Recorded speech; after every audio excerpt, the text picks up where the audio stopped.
ત્યારે અમદાવાદમાં આશારામ આશ્રમની આસપાસ મેગા ડિમોલિશન હાથ ધરાયું હતું। ત્યારે આશારામ આશ્રમ નજીક મામલો જેમાં હવે અહીંયા નિવેદન સામે આવ્યું છે। ત્યારે આ નિવેદન જે ડેપ્યુટી કમિશનર દ્વારા આપવામાં આવ્યું છે ડિમોલિશનને લઈને નિવેદન આપતા તે કહે છે કે દબાણકારોને મહાનગરપાલિકાએ ગેરકાયદે બાંધકામની નોટિસ આપી હતી।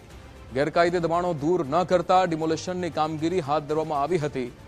આશારામ આશ્રમની આસપાસ મેગા ડિમોલિશન હાથ ધરાયું હતું।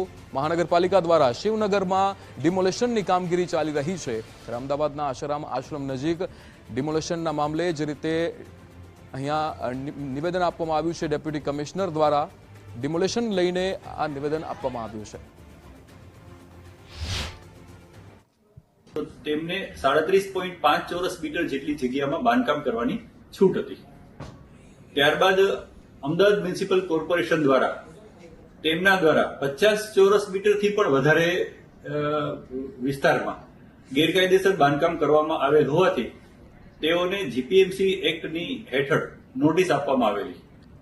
આ નોટિસની સામે તેઓ નામદાર ગુજરાત હાઈકોર્ટમાં ગયેલ।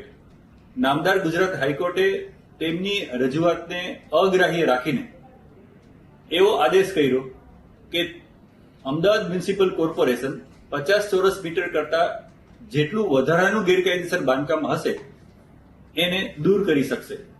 તો આ નામદાર કોર્ટના ચુકાદાને ધ્યાનમાં લઈ અને તેઓને અત્રેથી જણાવવામાં આવેલ તે અંતર્ગત 50 ચોરસ મીટર કરતા વધુ ગેરકાયદેસરનું બાંધકામ દૂર કરવાની કાર્યવાહી અત્યારે